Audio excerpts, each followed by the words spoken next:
What is baseball?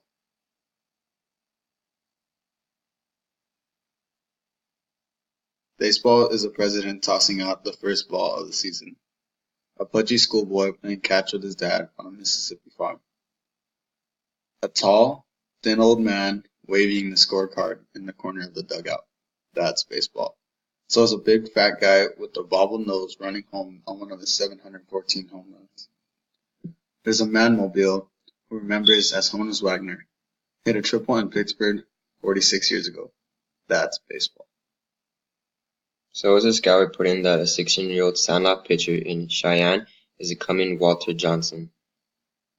Baseball is a spirited race of man against man and reflex against reflex, a game of inches.